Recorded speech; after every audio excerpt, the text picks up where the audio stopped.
निहाल साहब के बाद हमें सबसे बड़ा दुख जो झेलना पड़ा वो हमारे लीडर बुलंद इकबाल साहब का है। और इस शहर में अगर निहाली सोच खामोश हो गई तो ये समझ लो कि इस शहर में सब कुछ बिक जाएगा। ऐसे जिंदा रखा जाए। गठबंधन में हम पूरी सच्चाई से हैं। गठबंधन में दूसरे लोग क्या कर रहे हैं ये भी शहर के सामने है। अगर तरफ से गठबंधन ईमानदारी से नहीं चलाया जा रहा है। मैं अगर ये बोलूं कि असेंबली में इस मर्तबा जनता दल के वर्कर पिछली मर्तबा बुलंद इकबाल के वक्त से ज़्यादा मेहनत की है तो इसमें कोई दो राय नहीं है। और उसकी सिर्फ आज की ये तकरीब साथी निहाल अहमद साहब की बरसी के मौके पे बुलाई गई। आज निहाल साहब की 5वीं बरसी है और हम पिछले 4 साल से एक बड़ा जलसा बरसी पर लेते थे और बड़ा प्रोग्राम करते थे, मगर इस मर्तबा कोविड की वजह से हम लोगों ने एक परमिशन भी डाला था तहसीलदार में और ये चाहते थे कि आखिरी परमिशन 29 फरवरी 2020 को निहाल साहब की बरसी का जो मिला था कुदवाई रोड पर, वो मालेगांव शहर का आखिरी परमिशन लिया हुआ जलसा था। और हम लोग ये चाहते थे कि उसके बाद इस बरसी पे पहला परमिशन का जलसा मिले और तहसीलदार और प्राण से बातचीत भी हुई थी, मगर सेकंड फेज़ के आने की वजह से उन लोगों ने वो परमिशन कैंसिल कर दिया। और ऐसे हालात में अब कोई ना कोई प्रोग्राम होना चाहिए तो पार्टी ऑफिस पे ये प्रोग्राम किया गया, आज बुलाया गया। आज की मीटिंग के सदर साजिदा मैडम और मीटिंग में कारगुजार सदर शान हिंद वकील साहब और कारगुजार सदर एडवोकेट खलील अहमद अंसारी, अब्दुल बाकी भाई, रिजवान सर, रशीद सेठ ओले आले, सलीम टैक्सी आले, सोहेल अब्दुल करीम साहब और जनता दल के तमाम ही साथियों। निहाल साहब पर मैं क्या बोलूँ, यहाँ बैठे हुए लोग मुझसे ज़्यादा उनके बारे में जानते हैं। आज शहर जो मसाइल से घिरा है उसमें निहाल साहब की दूरअंदेशी क्या थी, क्योंकि इस 5 सालों में हमने बहुत कुछ खोया। निहाल साहब के बाद हमें सबसे बड़ा दुख जो झेलना पड़ा वो हमारे लीडर बुलंद इकबाल साहब का है। उसके बाद भी आज अगर पार्टी चल रही है तो उसमें ना ही कोई मेरी कलाकारी है, ना ही कोई शान हिंद की कलाकारी है। इसमें यहाँ बैठा हुआ वर्कर जो है यही समझ लो निहाल साहब का ख़ानदान है। और हम क्या, यहाँ साजिदा मैडम भी बैठे हैं, शान भी बैठी है, इन्होंने खुद जनता दल को ही अपना ख़ानदान बना लिया। खुद के हम लोग आपस में कितना मिलते हैं, कितना कर पाते हैं एक दूसरे से, वो ताल्लुक़ हमारा बहुत ज़्यादा नहीं रहता, क्योंकि अवामी मसाइल इतने बढ़ गए हैं कि हमको अवामी तौर पे लड़ना ही पड़ता है। और इस शहर में अगर निहाली सोच खामोश हो गई तो ये समझ लो कि इस शहर में सब कुछ बिक जाएगा। ऐसे हालात आ गए हैं। मैं सिर्फ निहाल साहब और बुलंद इकबाल की दूरअंदेशी सियासत में क्या है, और सियासत में सबसे अहम चीज़ अगर कोई है तो वो दूरअंदेशी है। लीडर के अंदर दूरअंदेशी होना चाहिए। अगर लीडर के अंदर दूरअंदेशी नहीं है तो वो उसकी आवाम का कोई भला कर ही नहीं सकता, क्योंकि आज जो हो रहा है उसका मुस्तकबिल में क्या असर पड़ेगा, यही लीडर की दूरअंदेशी है। और वो दूरअंदेशी सिर्फ़ और सिर्फ निहाली सोच में ही पाई जा सकती। उसकी मिसाल आप ये ले लो कि जब निहाल साहब पहली बार मेयर बने उस वक्त तलवाड़ा 37 MCFT था, उसको 87 MCFT इसलिए किया गया कि मालेगांव शहर आगे जब बढ़ेगा तो उसको पानी की ज़रूरत बढ़ेगी। तो वो एक दूरअंदेशी थी जिसके तहत उसको 87 MCFT किया गया। और आज उस पानी का फ़ायदा मालेगांव शहर को मिलने के बजाय दूसरे हिस्सों को जो देने की बात आ रही है, तो ये इस शहर पे मैं अगर बोलूँ तो एक जुल्म है कि एक हमारी मिल्कियत का डैम जिसको निहाल साहब ने तोसी करके बड़ा किया, उसका फ़ायदा मालेगांव शहरियान के लिए किया गया। ये दूरअंदेशी थी, लेकिन उसका फ़ायदा हमको नहीं देते हुए दाबाड़ी और दूसरे शहरों को या ताल्लुके को जो देने की बात हो रही, वो इस शहर के साथ नाइंसाफ़ी है। मैं आपको एक बात बता दूं कि आज अगर उस वक्त निहाल साहब की दूरअंदेशी थी, आज अगर हमने दूरअंदेशी से काम नहीं लिया, अगर तलवाड़ा के ताल्लुक़ से हम खामोश हो गए, तो आप लोग एक बात समझ मत लो, लिख लो कि तलवाड़ा मालेगांव से चला जाएगा। और ये इस शहर में होना नहीं चाहिए। आगे अजंग वड़ेल में MIDC बन रही है, कल MIDC में पानी का सवाल आएगा तो तलवाड़ा से पानी का सवाल खड़ा हो जाएगा। कुछ फिरका परस्तों की ये नियत है कि तलवाड़ा मालेगांव से चला जाए, इसके लिए वो अपने हिस्से में फ़िल्टर प्लांट बनाने की कोशिश कर रहे हैं। अगर तुम आज खामोश हो गए तो ये समझ लो कि तुम्हारा तलवाड़ा उस फ़िल्टर प्लांट पे जाने के बाद नदी के इस पार तलवाड़ा का पानी आना बंद हो जाएगा। और मैं अब तो इससे पहले भी मीटिंग में बोला कि अब अगर हम कुछ सोचेंगे कि जो लोग तरक्की का झूठा नारा लगाते थे इस शहर में कि निहाल साहब ने क्या किया, तरक्की क्या की, 20 साल के अरसे में जब निहाल साहब थे तो मैं इससे पहले भी बोला कि लोग हमारा मुआवजा नासिक औरंगाबाद से करते थे। आज हम हमारा मुआवजा हमारे ही शहर के एक हिस्से से पीछे हो गए, आउटर के। तो ये तरक्की का मियार इस शहर में तरक्की का नारा लगाने वालों ने दिया है। मैं यहाँ पर बैठे हुए हर शख्स से गुजारिश करूँगा कि अगर निहाल साहब को सच्ची खैराज अकीदत पेश करना है, और शान हिंद से गुजारिश करूँगा कि वो तलवाड़ा के सवाल पे एक बड़े आंदोलन की तरफ जाए।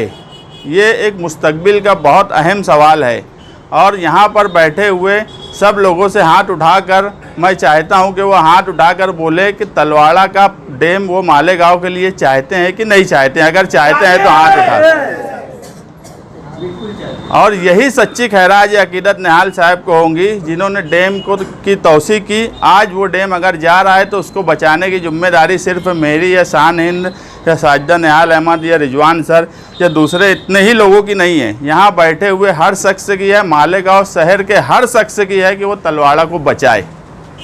उसी तरह आप अगर देखेंगे बुलंद इकबाल की दूरअंदेशी, तो आज जो फ्लाईओवर ब्रिज बन रहा है सारा शहर अब बोलता है कि स्काई वॉक बनना चाहिए था।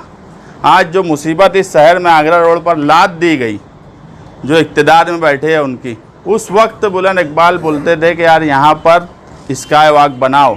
आज वो किस तरह का ब्रिज है ये भी सारे शहर के सामने है और क्या हाल है उसका ये भी सारे शहर के सामने है। तो बोलने का मतलब ये है कि दूरअंदेशी जो है, जो 3-4 साल पहले बोला जाता था स्काई वॉक बनाओ, आज मुखालफिन भी बोल रहे हैं और दूसरे लोग भी बोल रहे हैं।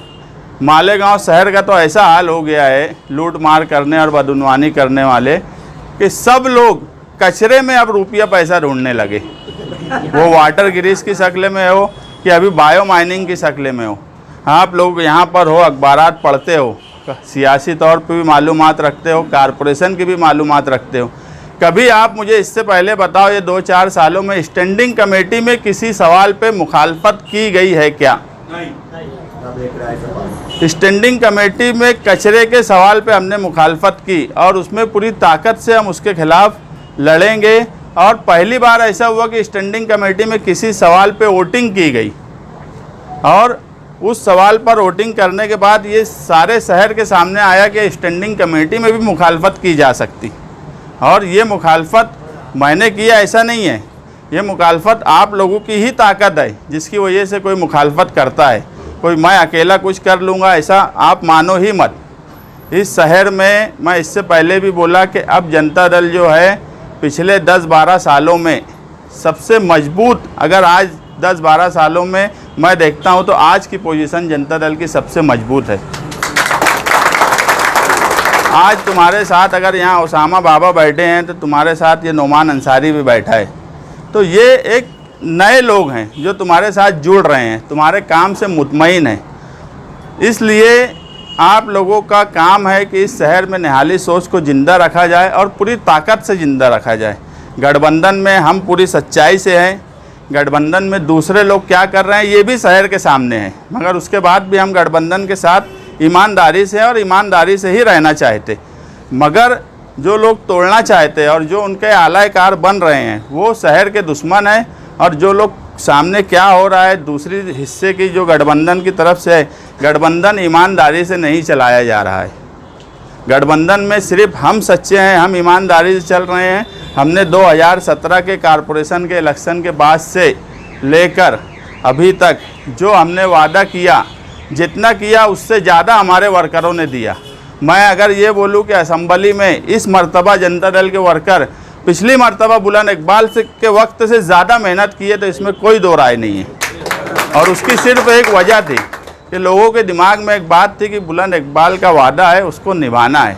और ये शहर ने देखा कि असेंबली का इलेक्शन सारा तुम्हारे मुद्दों पे लड़ा गया और तुम्हारे बनाए हुए मुद्दे ही इस शहर में हवा बनाने का काम किए और असेंबली का रिजल्ट आया। मैं ये नहीं बोलता कि सिर्फ हमारी वजह से ऐसा हुआ, मगर एक बड़ा हिस्सा हमारा उसमें ज़रूर रहा है। आज शहर का सबसे सुलगता मसला अगर कुछ है तो वो बुनकरों का है। निहाल साहब होते तो क्या होता, यही हमारे सामने अब सोचने का सवाल है कि अगर निहाल साहब होते तो बुनकरों को बचाने के लिए क्या करते। आज बुनकर इतने मसाइल में घिरे हुए हैं कि पावर प्राइवेटाइजेशन हो गया, उसके बाद अभी सब्सिडी का मसला, आए दिन बुनकरों के सवालात खड़े हैं, मगर बुनकरों की रहनुमाई इस शहर में की नहीं जा रही है। आज मुझे पावर लूम एक्शन कमेटी के अजीज़ मुकादम साहब बुलाए, तहसीलदार ने एक नोटिस रमजानपुरे के हिस्से में दे दिया बिन सेती की कि रेसिडेंशियल हिस्से पे है और उस पर दंड लगा दिया। वहाँ और भी कई लोगों को नोटिस दी गई। मैं अभी हमारे एडवोकेट खलील अहमद अंसारी साहब हैं, उनसे मीटिंग के बाद बात करूँगा और कल तहसील ऑफिस जाकर हम लोग मुलाकात भी करेंगे कि इस तरह के मसाइल दिन ब दिन घिरते जा रहे हैं और शहर में बुनकरों के लिए कोई काम जानबूझ के नहीं किया जा रहा है। और बुनकर अगर इस शहर में परेशान हुआ तो ये समझ लो ये पूरा शहर परेशान रहेगा। बुनकर परेशान है तो मज़दूर परेशान है, मज़दूर परेशान है तो सब लोग परेशान हैं, मगर बुनकरों की कोई रहनुमाई नहीं है। मैं यहाँ रशीद से डोले वाले साहब बैठे हैं, मेरे ही वार्ड में बुनकर बाज़ार है। आज कई लोगों के अलग अलग हॉल बन रहे हैं, हमें किसी भी हॉल पे कोई ऑब्जेक्शन नहीं है, मगर बुनकरों के लिए इस शहर में क्या किया गया अब वो मेरे वार्ड में है। और मैं यही चाहूँगा कि वो बुनकर हॉल बन के तैयार हो और वहाँ पर कोई ऐसी चीज़ हो कि कोई ऐसी टीम हम बैठा सके जो बुनकरों के मसाइल को देखे। आज बुनकर दर दर भटकता है। बुनकर सब्सिडी के सवाल पे मोबाइल ले के इसके पास उसके पास जा रहा है कि क्या किया जाए। दूसरे कई छोटे छोटे मसाइल पे लोग अपनी अपनी तंजीम बना के काम करते हैं, मगर बुनकरों के सवाल पे ना कारपोरेशन ने इस 20 सालों में कोई ऐसा काम किया, क्योंकि बुनकरों का सवाल धीरे धीरे अभी बढ़ता जा रहा है। उसकी वजह है कि निहाल साहब जब थे तो बुनकरों की एक रहनुमाई थी, शहर पे एक दबदबा था, ऑफिसरों को इसका ख्याल रखना पड़ता था कि हाँ निहाल अहमद है। अगर कोई भी ऐसी चीज़ की गई तो उसका रिएक्शन खतरनाक आएगा अवामी शक्ल में, मगर अब वो डर और खौफ ख़त्म हो रहा है। अब तुमको ही वो डर और खौफ वापस लाना है और बुनकरों के लिए ऐसी कोई तंजीम बनाना चाहिए, ऐसी कोई जगह होना चाहिए जहाँ पर बुनकर अलग अलग मसाइल अपने लेकर आए और उनकी रहनुमाई की जाए। और अगर बुनकर बाज़ार कारपोरेशन बना रही है तो इतने सालों से उसे अधूरा क्यों रखा गया है। इसमें मैं बोला कि रशीद से डोले वाले साहब मेरी मदद करेंगे और इंशाअल्लाह वो मेरे वार्ड में है, मैं उसमें कोशिश भी करूँगा कि वो अब तामीर जल्द से जल्द हो और बुनकरों के मसाइल के लिए वहाँ पर कोई एक टीम बैठे जो सारे मसाइल पर बातचीत करे और उनकी कोई रहनुमाई की जाए। ऐसे हालात में आज हम निहाल साहब को खैराज अकीदत पेश कर रहे हैं इन मसाइल के साथ, और मुझे ये उम्मीद है कि यहाँ बैठा हुआ हर जनता दल का वर्कर, छोटे से बड़ा, हर जनता दल का जिम्मेदार, वो पूरी ताकत से निहाल साहब के घराने के साथ रहेगा। अभी वकील साहब मुझे बोले सदारत की बात, तो अभी तो हमारे पास 2 कारगुजार सदर हैं, हम इसका फ़ैसला भी कर लिए होते और बड़े पैमाने पे करते, मगर ये मुसलसल 1 साल से कोविड का जो सवाल खड़ा है, जिसकी वजह से कोई प्रोग्राम और बैनर हर जगह कहीं ना कहीं दुश्वारी पैदा होती है। तो ये ज़रा ये मामलात हल हो जाएं तो सदारत का भी ऐलान साया निशान किया जाएगा और जमहूरी तौर पे सदर का इंतखाब किया जाएगा और उसके बाद पार्टी एक सदर के साथ में कामकाज करेंगी, ऐसे मुझे पूरी उम्मीद है। और मैं यही चाहूँगा कि जनता दल का हर वर्कर जैसा साथ देता आया है वैसा साथ दे, नए लोगों को जोड़ने का काम करें। आज तुम्हारी तरफ शहर मुतवज्जा है, सिर्फ आप लोग अगर अपने तौर पे थोड़ा थोड़ा वक्त निकाल के शहर में घूमें और लोगों को अपनी तरफ लाने की कोशिश करें तो ये शहर में बहुत से लोग आपके साथ आना चाहते, अब सब जगह हम लोग नहीं जा सकते। इसलिए मेरी ये गुजारिश है कि नौजवानों में जो भी तुम्हारी तरफ मुतवज्जा है उनकी तरफ आप लोग भी जाओ, जहां हमारी ज़रूरत है हमको बोलो। मगर अगर यहां पार्टी का वर्कर ये सोचेगा कि सब काम हम ही कर लें तो ऐसा मुमकिन नहीं है। अगर आप लोग काम करेंगे तो ही हम काम कर सकते। मेरी आपसे सभी से यही गुजारिश है कि आने वाले वक्तों में आप शहर भर में घूमिए और शहर में नए लोगों को तलाश करिए जो आपकी तरफ मुतवज्जा है और उनको पार्टी में लाने की कोशिश करिए, ताकि इस शहर को बचाने के लिए एक बड़ी ताकत हम खड़ी कर सके। इतना ही बोल के मैं अपनी बात खत्म करता हूँ।